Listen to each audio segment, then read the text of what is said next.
All right, a beautiful morning. You're welcome to Women's Corner. My name is Rose Blossom, and of course, it's exciting to be here as usual. Today is Tuesday, and of course, it is the 14th of January 2025. I was about to say December, and of course, yes, my girl is around today after the public holiday. She went on public holiday. I think it's my turn to go on public holiday. Yes, I will.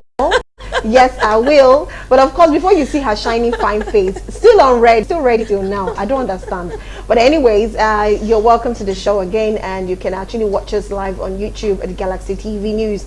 And of course, we also have different YouTube channels. We have Galaxy TV Entertainment, and we have Galaxy TV Vibes, where you can watch all of our event moments live and direct there. And yes, we are streaming also on our Facebook channels. We have social media pages rather. We have Galaxy TV News and Galaxy TV Entertainment, so you can actually be part of the program. Also, we have a Galaxy Television app on Google Play Store and Apple Play Store. For those who do not want to miss any live program, you're on transit, you are not close to a TV screen, you can just go through all this platform. YouTube, you go to our social media pages, Instagram, Facebook, and Twitter, or you can actually download our app. So you're welcome to the show again, and it's so exciting because my girl is here already, ready. Okay. Hi, Kamina. Hi, girl. How you doing? Good morning. Oh my goodness, good morning. I cannot stop laughing. Trust me, I have missed my dear viewers, and I've missed you personally. Yes, darling. Yes, darling. I'm going on my own vacation. Don't worry. Please don't go. Don't leave me alone. It's so good to be here, and my name is Covenant, aka the Lagos Girl, and you are officially welcome to the Women's Corner. I'm back like I never left. Hope you missed me. She's back like she never left. Okay, today we're talking about women taking and having control of their finances. And of course, because of that fact, we have an amazing guest to be talking about that. But first, let's first go for a tip. Usually we go take a tip. So this one is to build financial discipline. You just have to build finance. It's very important because why? If you think you want to survive this year 2025, come. They said the telecommunication, they're going to increase their tariff. Well, they've helped us. They said it's not going to be 100%, but in a week or two we're going to know. So everything is increasing, even though somehow the dollar per barrel has increased. So people are saying it might affect the price of petrol pretty soon. So you just have to know how to discipline yourself financially. So let's quickly watch this tip on how to build financial discipline. I'll be right back in the studio to introduce a guest, and of course we'll start talking with I and Covenant. Stay with us.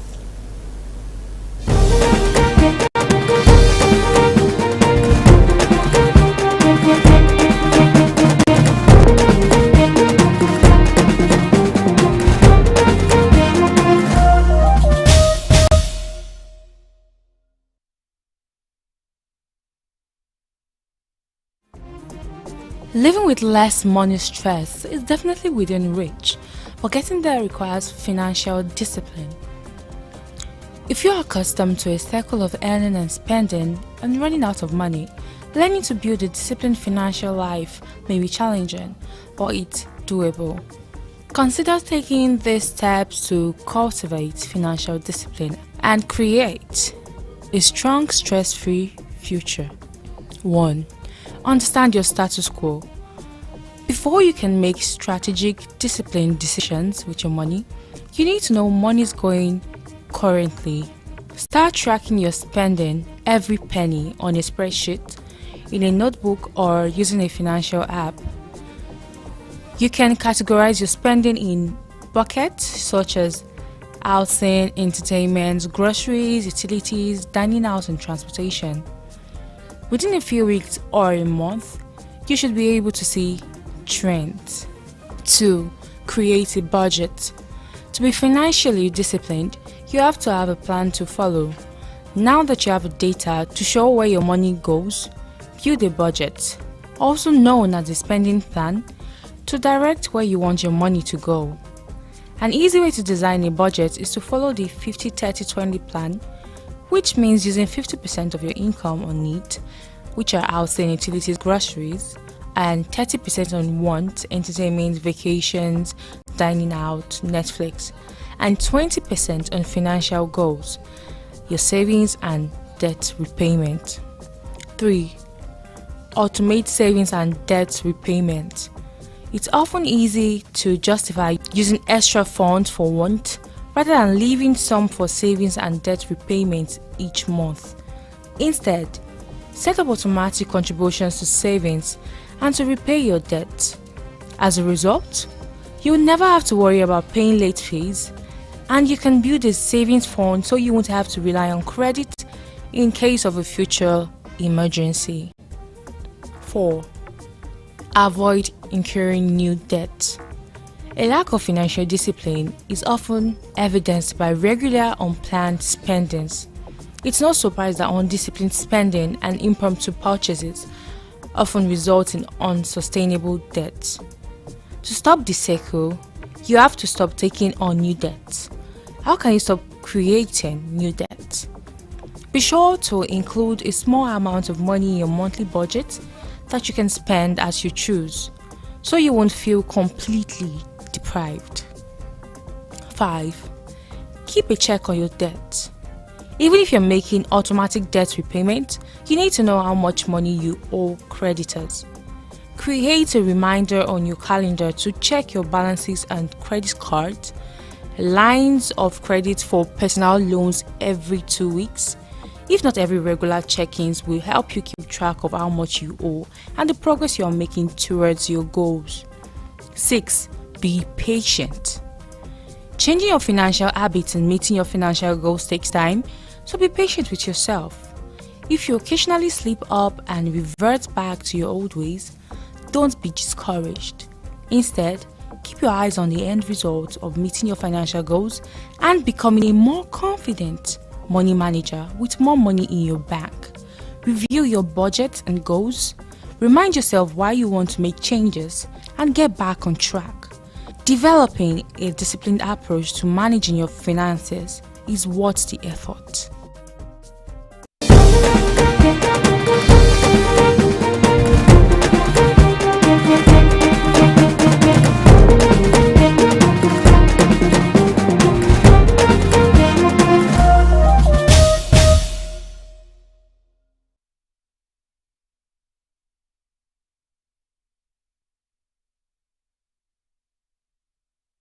All right, welcome back. You're still watching Women's Corner, and of course, that is how you can build your financial, discipline. That is how you can get disciplined financially. And most important thing I notice is sometimes you might even have debts around you, and of course, you're finding a way, probably finding it difficult to pay off your debt. There's something they said, which a lot of Nigerians do not accept, that they will say key in your credit card to that debt so that at every stipulated time it takes out that, so you do not even know when you clear the debt and you're free. It's not like they'll start, what's all this app now doing? They'll just place your pictures online and disgrace or your send it generation, to your contacts. or send it to your contact and start saying he's a criminal, he's fraudulent, because you are owing money. Oh my goodness. Please, so let's all be financial disciplined this year. Spend wisely, but at the same time, girl, spend your money so that your next of kin will not spend it anyhow. Anyway, who do we have for today coming in? All right, our guest for today is no other person than Elizabeth Oladipo. And she is an entrepreneur. This is quite a lot, right? So she's an entrepreneur. She's also a CEO of 7 Foods. She possesses a first-class degree in business administration and management, and has trained over 500 women-owned businesses and youth on entrepreneurship. She's also a member of the Youth Advisory Committee to the Kingdom of the Netherlands, and also a prestigious Gender Mainstreaming Awards for Economic Empowerment in West Africa. Oh my God, I could go on and on and on and on. Wow. Oh Lord, she is an amazing person. Yes, she is. Imagine such a profile. So you should know definitely you're about to get the biggest, most important advice ever when it comes to, being a woman and taking control of your finances. So can we have Elizabeth Oladipo on the screen? Good morning, Elizabeth. Good morning, Elizabeth. Good morning. It's good to have you on the program today. How are you doing this morning? Happy New Year. Merry Christmas in arrears, because of course it's the first time meeting you. Happy New Year to you too. Moment to you. Okay, all right, amazing. So we're talking about women taking over and taking control or having control of their finances. Now, what the first thing is for us to pick this topic, it means that a lot of women do not have Yeah. control over their finances. It means that women love to spend. Yeah. Even when you go to weddings and they do those, games, they ask who spends the most. It's Always rare the for you to woman. see a man being the one. It's always the woman. So I just want to ask, why do you think it is like that? Do you think we're trying to fill up a space? We're trying to, maybe there's this space inside of us that is lacking and we're trying to fill it up with buying things and money, or we just like to beautify ourselves, or if we do not spend, we'll fall sick. I do not understand. Maybe there is a math around that. But please, can you explain why we always love to spend? Thank you very much for having me here. First of financial control all around is actually a cornerstone for personal independence and empowerment, so to say. So women love to feel good. Women love to look good. And it's no brainer that we'll spend that money to do that, right? Which in some cases, for a long time, financial decisions have actually been seen as something that firmly rests in the hands of others, oftentimes the men, whether it's your partner, whether it's a family member, or whether it's a financial institution. But in today's world, a lot of things are changing rapidly. The digitalization, the technology, and the stakes are even high. So it's essential that we understand how managing our finances are, our financial futures. So it's more than just having the money to buy all of these things. I think it's a self-esteem thing. That's one. Secondly, will be the self-satisfaction, all of that. But truly, it's very important for us to actually understand financial control because um, it's more than just bank accounts, numbers. It's about freedom. It's about choices, and it's about like security. We are secure. We understand that we have the capacity to want to do things that we desire. And when a woman actually has control over her finances, she has the ability to shape her destiny. She has the ability to like pursue her dreams, look good, support her family, and also weather the life storms with resilience. It's a whole lot in that part of women going through getting things done, buying this for themselves, having to spend here and there. I mean, there's a whole lot to that.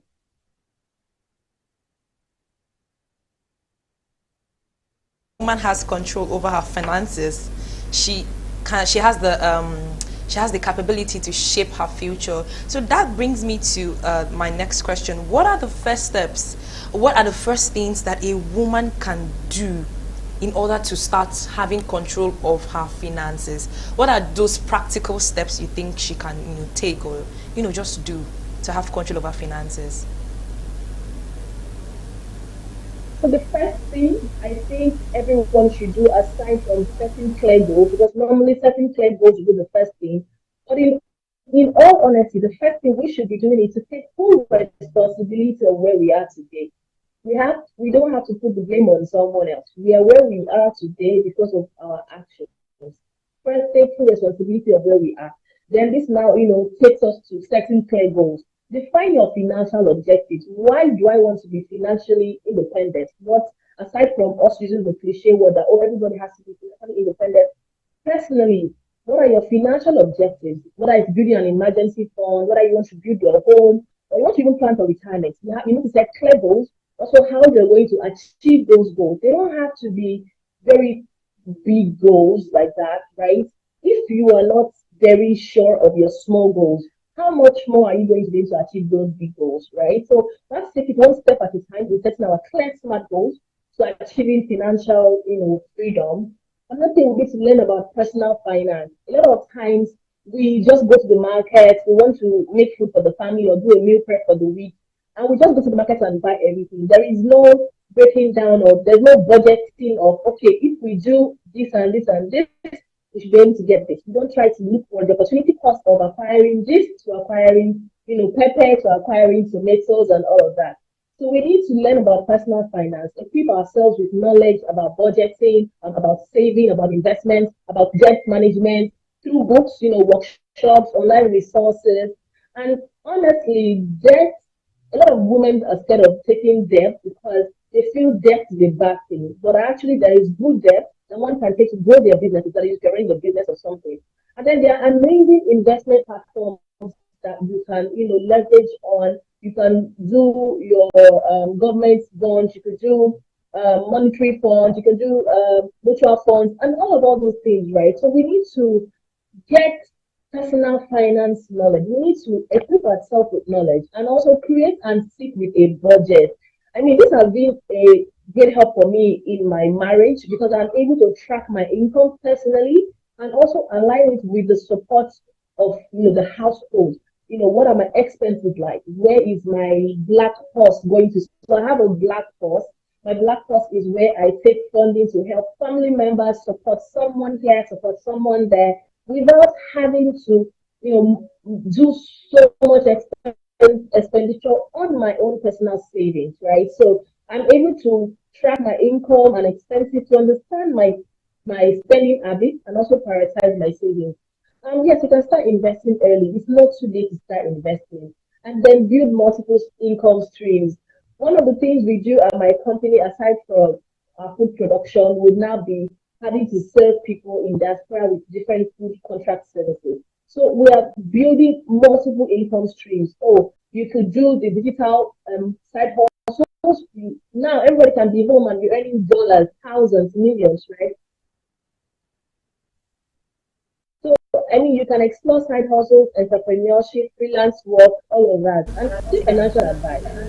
Don't spend all your time looking through TikTok without looking to get knowledge on how you can improve yourself financially. I think these are steps that we Thank you can very take as much women. for responding to that. Okay, I have one question, and this happens to a lot of people. Yeah. And some persons would always say, "Yeah, we ladies we like the flashy things and the good Yeah. things of life."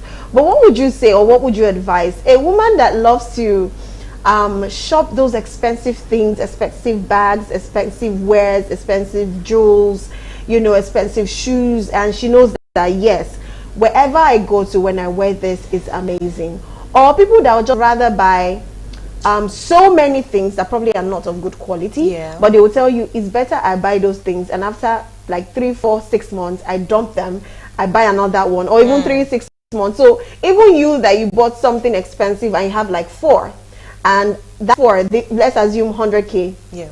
you get 25,000 naira dress, and you have four dress, and you want to rock it for as long as you can, and someone who has 100K and the person goes for thrift or bend down select to have variety, and person keeps changing and changing and changing. To be honest, which would you prefer? Because like, if you go to a certain gathering, you might be judged because of those things you're wearing, those cheap things. But would you rather a woman goes for those expensive things and you have something good, or you say buy as much so far they look good on you and you know how to carry your body well? You say buy the cheap ones and have so many varieties so nobody knows one clothes on you. Like they'll be like, every time this red gown, you understand, something like that. Which would you advise a woman to do? And that's because we're trying to manage our spending here. Do you understand? So please, what's your advice on that? Regarding that, I think the thing we need to actually know is to stop the bleeding and stop self-esteem spending, right? A lot of we need to like have that out of our head. Are we buying these things to feel good or to make ourselves actually feel good and feel good? So if we're focusing on self-esteem spending, we are focusing on things that is the outward part of our body, the outward part of the other people. Why not us? So either you're buying four clothes of this amount or you're buying three in large quantity, you should look at why you're buying those things. Look at your budget. Can you afford it? What is the depreciation cost of those bags you are buying? If you're buying tons of bags that are of bad quality, what is the depreciation cost of each of those bags? Will those bags last you for the next 2, 3 years before you buy another one? Compared to the person that is buying high quality bags that you can always, use the bag for on year, right? Without issue. So this is a thing of financial capability, and then also, self-esteem spend. So understand what is the right motive for your spend or your wear? Is it to look good for yourself, internally feel happy that you look good, you're happy, or you want to pet them, quote and unquote? So your course will tell you what you should do. And if your plan is to pet them in 2025, be ready to, spend more money and get good things. I mean, both of them, I don't know, for me, I would rather have high quality items, high quality pieces that I can wear time on time, and maybe even buy Nigeria, use our own local materials, our lovely Ankara dresses, and just sew something nice for myself. Right? So, I mean, it's a variable, whichever one works. Okay, it's a win-win situation. Yeah. Okay, I actually love that. Well, we still have more questions for you, Elizabeth, but we'll just want to take a breather. So this is the time where you can take some water and cool up, because we have more questions for you, obviously. But we just want to take a break here. So right now we'll be taking a break, and right after that break we'll be taking how to avoid financial scam. You know what, we're still saying, be financial discipline. You have your debit card, and there's some things you register online with your card, and sometimes you fall in love with someone online, and before you know, they're ripping you. Don't let anybody rip you this 2025, trust me. So let's go see the tips on how to avoid financial scam, and when we come back we'll still have Elizabeth Oladipo with us, and definitely Oladipo, sorry. So when we come back, we'll continue with her, because we have amazing questions for her. And really, we ladies, we need to know how to save and own our finances. It's very important. Covenant. I definitely. You need to know how to save please. and own your. I'm speaking covenant's mind right now. So let's quickly go for a break, and right after the break, we'll have the tip, and after the tip, we'll be coming back to us. Stay with us. We'll be right back.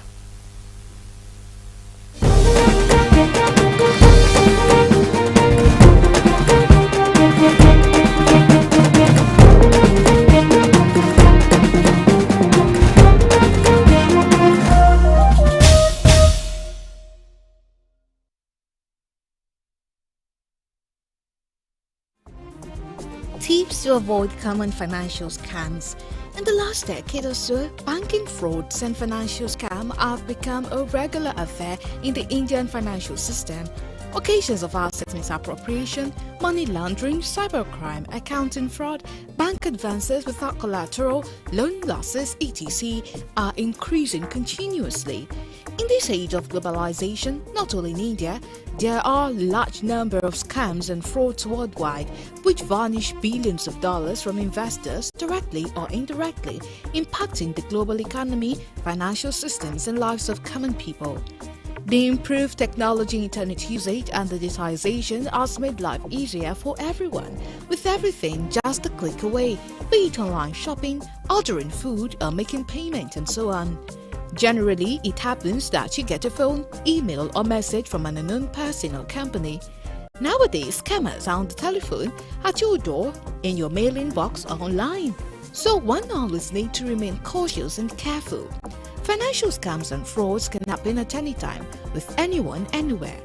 Massive scams and frauds are out of our control to identify. Don't respond instantly to a phone call, letter or email. If you receive an email congratulating you that you've won the lottery, to avail lottery benefit, first you have to pay taxes and other charges. Please note that nobody can win the lottery if the date don't enter.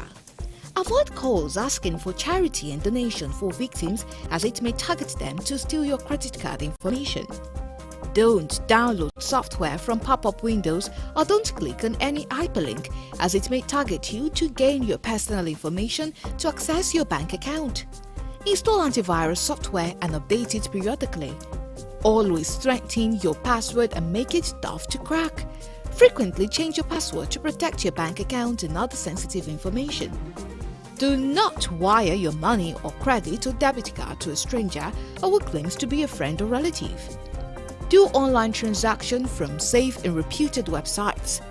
Don't give your financial information to an individual or business you don't know.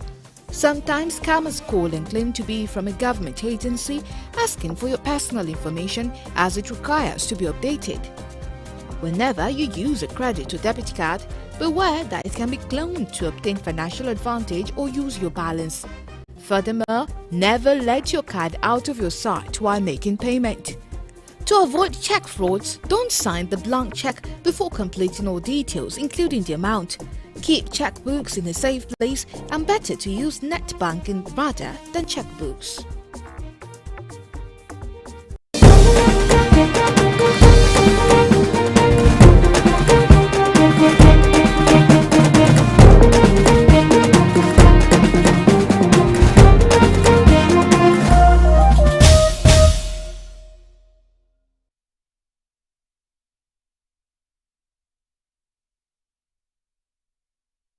All right, welcome back. You're still watching Women's Corner, and of course, with your girl, my girl, Covenant. And yes, we still have Elizabeth Oladipo joining us via Zoom, talking about women taking and having control over their finances. Yes, we're still talking about that. Welcome back, Elizabeth. Welcome back. Okay, Covenant, you have your question. Yes, so I have this question that has been in my head. So I want to ask, how can a woman break free from the mindset of financial dependence? When I say financial dependence, a woman having a husband and she knows that the husband is the head of the family, he foots the bill, when she asks for money, he's always providing, and she's just like, what am I supposed to be doing? Let me just be looking pretty and sitting pretty at home while my husband is doing all the work. So how can a woman break free from that mindset of being financially dependent on her husband, and moving towards being financially independent?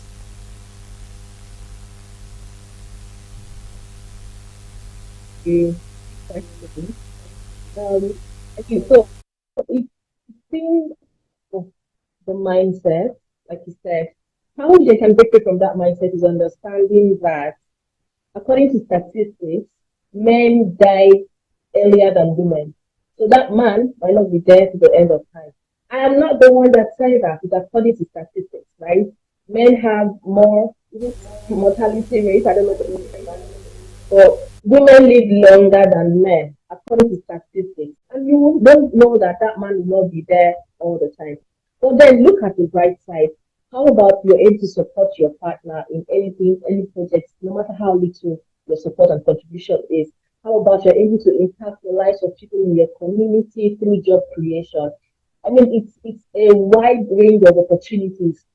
You are breaking the barriers, educating the next generation. You could even be in your house and start up something small, maybe even on financial education, like we're talking about right now. So it's a personal choice.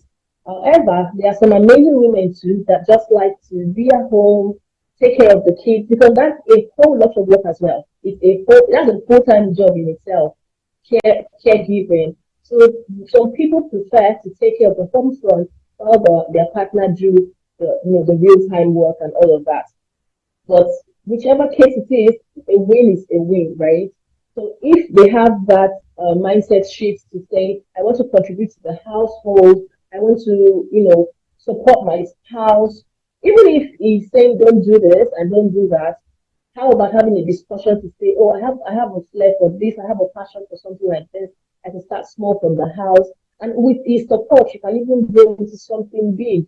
Take a look at the amazing women we have today. Okonjo Iweala, Isibuka Oshika, Olorosha Latija. Their husbands are doing okay too. So if they had stayed back at home to say, my husband take care of everything and I'll just be there, enjoying and all of that, I don't think they'll be where they are today. So it's a mindset thing. But then again, there's some people and some amazing women who love to stay at the home front and take care of the family, which is also a great thing. Amazing. But to be honest, now for women, like you said, something who always like to be at the home front, how can such a person, a wife that every little thing in the house, no matter how much you think you're saving, you have to just bring out the money and pay and just make things okay at home even before the husband comes? And take it for example, maybe he's one of those women who do not even really like to ask, except maybe the husband gives.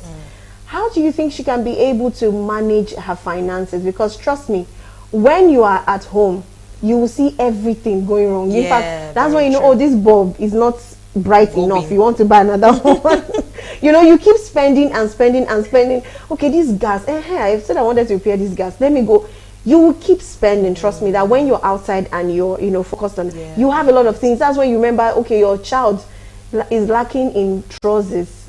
Let me go and get some trousers for the child. You know, you start spending. Now, how do you think a woman like that who is at the home front can actually manage her finance and still be able to save just in case of, you know, rainy days? Like when the real deal happens and you really need to bring out the money to, save the day. Okay, so you talked about having them wanting to buy this and that for their home and all of that. I mean, there's a lot of possibilities in them pushing what they're doing. For example, having a plan for the rainy days, having a savings set aside, or even part of the fund that has been allocated for household spending. How they're able to manage that fund and allocate it to important areas. One of the messages that I've been passed across in this show is the 50-30 savings, system where they're able to allocate 50% of their income here, 30% here, 20% here. If that can also be applied to the home front, trust me, a whole lot of things will go good. There will be like a particular time that they are lacking in certain things because there's a priority. So first off, I think even having a journal is a great thing. Journaling is good. If you have a budget list, these are the things you need to fit. Hide your credit card. So for me, if I'm going out, trust me, I see those amazing no sticky cookware, all those very nice blenders that I would really want to buy. Then I ask myself, is this in my budget for this month? Right? I'm also a full-time housewife, but I work. I mean, I own a business and I'm both. So I'm like, am I having the money to do all of this right now? I don't have the capacity at the moment. Can this be moved forward to the next month? These are things we discuss. These are plans that will be made. No impulsive spending. It should be at the back of our mind that, no, this 2025, or as a woman, we are not doing impulsive spending. We're not buying based on, we love this thing right now, we have to get it right now. We're buying based on, this is what I've been budgeted for the month, this is our plans for the month. We can then move the need or the wants into the next budget. If you think about how people start saving finances, you will see that a whole lot of people even tend to dip into their savings faster than, when they're supposed to draw out that savings, just because they want to satisfy their wants and not their needs. So, I mean, having that savings plan that you guys already discussed, the 50-30-20 rule, where they're able to allocate 50% of their savings for the needs, 30% for wants, like your entertainment, your shopping, that very nice blender or juicer, and then 20% for your savings, no matter how little that is, no matter how little that amount is.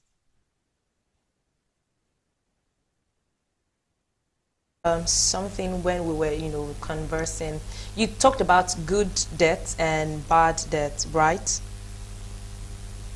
Yeah, so I want you to, rephrase. I want you to, talk about it, more. So I feel like for me, debts are debts. If you are owing, you are owing.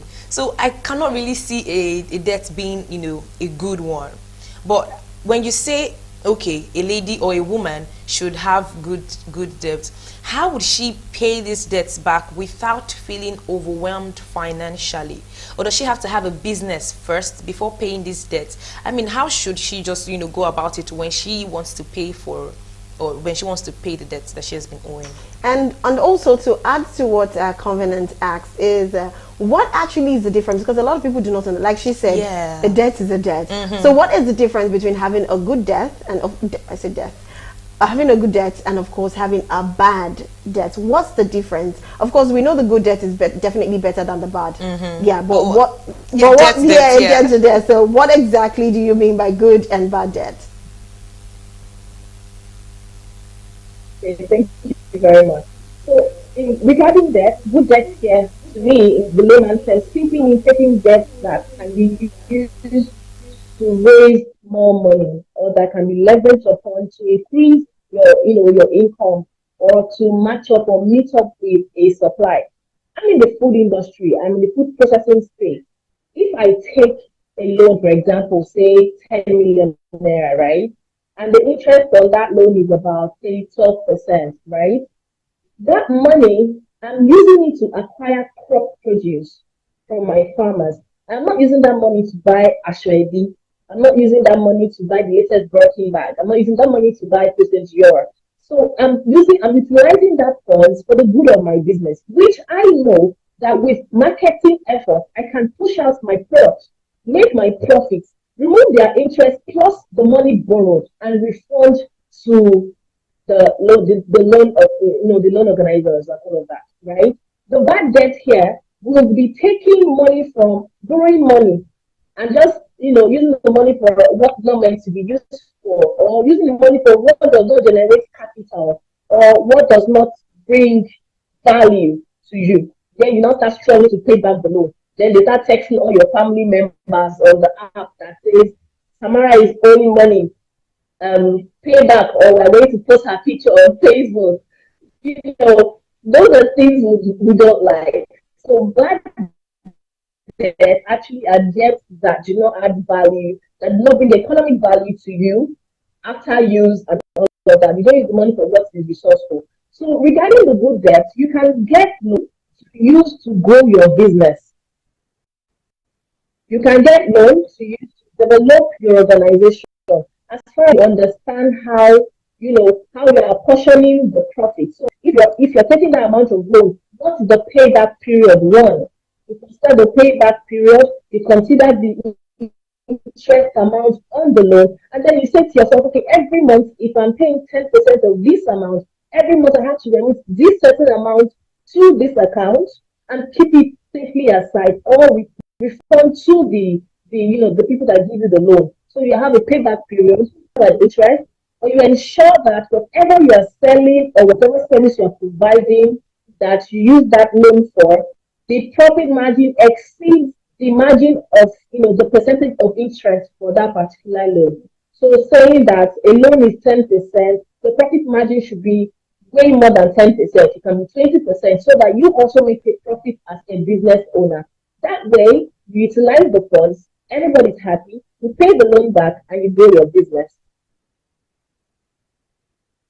Thank you very much, Elizabeth. Thank you, Elizabeth. Oladipo. That was amazing. You touched so many areas, and most importantly, at least people can know the good and the bad debts, and of course how to be able to control. Even if you're a housewife, you can still be able to control your finances, because you have to have a journal, scale of preference, so many things she actually did said. But thank you very much, Elizabeth, for joining us on the program, just because you're a call away and you could actually join quite early and give us amazing advice. Thank you so much. We do appreciate you. From all of us at Galaxy TV, and of course from my girl too, we'll say a big thank you. Thank you so much.